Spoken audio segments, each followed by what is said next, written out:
বাংলাদেশ বিমান বাহিনীর যুদ্ধ বিমান F-7 প্রশিক্ষণ চলাকালীন সময়ে উত্তরার মাইলস্টোন স্কুল অ্যান্ড কলেজের সামনে আছড়ে পড়ে এবং আছড়ে পড়ার পরপরই কিন্তু বিকট শব্দে বিস্ফোরিত হয়। তারপরে মাইলস্টোন স্কুল অ্যান্ড কলেজের যে ভবনটি ছিল সেই ভবনের ভিতরে আগুন ছড়িয়ে পড়ে। এরপরে সেই সময়ে কিন্তু মৃত্যুর সংখ্যা দাঁড়িয়েছিল প্রায় 20 থেকে 20 জনের উপরে এবং আহত সংখ্যা দাঁড়িয়েছিল 172 জনের বেশি। এখন পর্যন্ত এই মুহূর্তে আমি দাঁড়িয়ে আছি জাতীয় বার্ন ইউনিট ইনস্টিটিউটে। গতকাল পর্যন্ত নিহতের সংখ্যা ছিল 33 জন। আজকে কিন্তু শনিবার 9টার সময় এবং তারপর 11টার সময় 2 জন নিহতের খবর পাওয়া গেছে। এখন পর্যন্ত মাইলস্টোন স্কুল অ্যান্ড কলেজের বিমান বিধ্বস্তের ঘটনায় নিহতের সংখ্যা দাঁড়িয়েছে 35 জন এবং আহতের সংখ্যা দাঁড়িয়েছে 37 জনের মতো। আপনারা জানেন যে গত 21শে জুলাই সোমবার এই দুর্ঘটনা ঘটে এবং তার পরপরই কিন্তু সেনাবাহিনী, র্যাব, পুলিশ উদ্ধার কার্যক্রম পরিচালনা করে সেই সাথে সহযোগিতা করেছিল স্থানীয় শিক্ষার্থীরা। এখন পর্যন্ত আমরা দেখতে পাচ্ছি যে আজকের যে 1-2 জনের নিহত হওয়ার ঘটনা ঘটে তার মধ্যে একজনকে কিন্তু নিয়ে যাওয়া হয়েছে, তার পরিবারের কাছে পাঠিয়ে দেওয়া হয়েছে এবং বাকি আর একজনের লাশ কিছুক্ষণের মধ্যে হয়তো বা বের করা হবে। আপনাদেরকে একটু অবগত করে রাখতে চাই, গত 21শে জুলাই সোমবার কিন্তু এই দুর্ঘটনা ঘটে। এই দুর্ঘটনায় সারা বাংলাদেশে কিন্তু শোকের মাতম বইছিল। আমরা লক্ষ্য করেছিলাম গত 2-3 দিন আগ থেকে যে উত্তরার মাইলস্টোন স্কুল অ্যান্ড কলেজে যে দুর্ঘটনা ঘটে সেই দুর্ঘটনার পরিপ্রেক্ষিতে কিন্তু সারা বাংলাদেশ থেকে বিভিন্ন প্রান্ত থেকে ঠিক উত্তরার মাইলস্টোন স্কুল অ্যান্ড কলেজের সময় উৎসুক জনতা এসেছিল এবং তাদের সাথে আমরা কথা বলেছিলাম।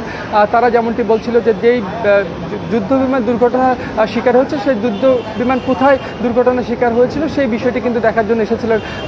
আমি এই মুহূর্তে যেটি বলছিলাম যে জাতীয় বার্ন ইউনিট ইনস্টিটিউটের সামনে দাঁড়িয়ে আছি। এখানে গত 21শে জুলাই যে দুর্ঘটনা ঘটেছিল তারপরে কিন্তু আশঙ্কাজনক যে সমস্ত রোগী ছিল তাদেরকে কিন্তু এই জাতীয় বার্ন ইউনিট ইনস্টিটিউটে আনা হয়েছিল এবং সেই সাথে কিন্তু পাশে যে ঢাকা মেডিকেল ছিল সেখানে নেওয়া হয়েছিল। এখন পর্যন্ত বলা যায় যে 37 জনের অবস্থা মোটামুটি সুস্থই বলা যায়, বেশ 2-1 জন আশঙ্কাজনক অবস্থায় রয়েছে। তবে এখানে এখন পর্যন্ত আমরা দেখতে পাচ্ছি যে আমার পেছনে সেনাবাহিনী অবস্থান নিয়েছে এবং সেই সাথে কিন্তু পুলিশ, আনসার এবং অন্যান্য যারা আইন শৃঙ্খলা বাহিনী ছিল তারাও কিন্তু সহযোগিতার কার্যক্রম পরিচালনা করেছিল। যে রক্তের সমস্যা ছিল সেই রক্তের সমস্যার জন্য এখানকার স্থানীয় যারা আছে, শিক্ষার্থী যারা আছে এবং যারা সবাই বলা যায় যে মোট কথা বাংলাদেশের অনেক মানুষই কিন্তু এখানে রক্ত দেওয়ার জন্য সহযোগিতা করেছিল। তবে আরেকটি বিষয় জানিয়ে রাখি, এই গত 19শে জুলাই সোমবারের যে দুর্ঘটনা ঘটেছিল তারপরে কিন্তু সরকারের পক্ষ থেকে শোক প্রকাশ করা হয় এবং শোক প্রকাশ করার পাশাপাশি কিন্তু বাংলাদেশের যে জাতীয় পতাকা আছে সেটা কিন্তু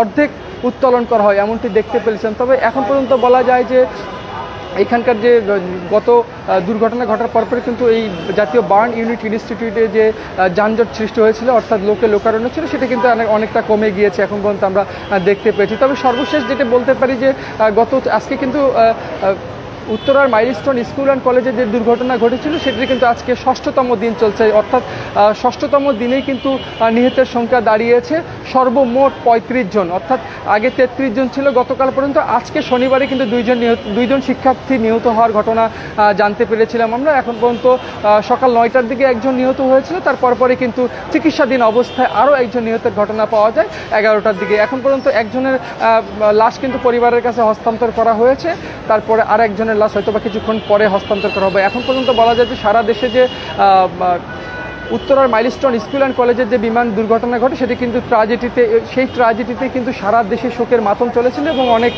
পরিবারের হয়তো বা সান্ত্বনা দেওয়ার জন্য গতকাল শুক্রবার সারা বাংলাদেশে কিন্তু জুম্মার নামাজের পরপরে দোয়া আয়োজন করা হয়। যারা এখন পর্যন্ত আহত আছেন তাদের কিন্তু সুস্থতা কামনা করা হয়, সেই সাথে কিন্তু যারা নিহত হয়েছেন তাদের আত্মার মাগফিরাতও কামনা করা হয় এমনটি আমরা লক্ষ্য করেছিলাম। এখন পর্যন্ত যেটা বলতে চেয়েছিলাম যে আমাদের যে জাতীয় বার্ন ইউনিট ইনস্টিটিউটের সামনে দাঁড়িয়ে সেখানে কিন্তু এখন পর্যন্ত বলা যায় যে সেনাবাহিনী মোতায়েন করে রাখা হয়েছে, এখানকার আরও অন্যান্য আইন শৃঙ্খলা বাহিনী কিন্তু এখানে রাখা হয়েছে।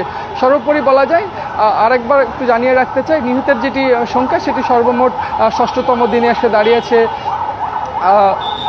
35 জন এবং আহতের সংখ্যা এখন পর্যন্ত জাতীয় বার্ন ইউনিট ইনস্টিটিউটে 37 জন পর্যন্ত চিকিৎসাধীন নিচ্ছে।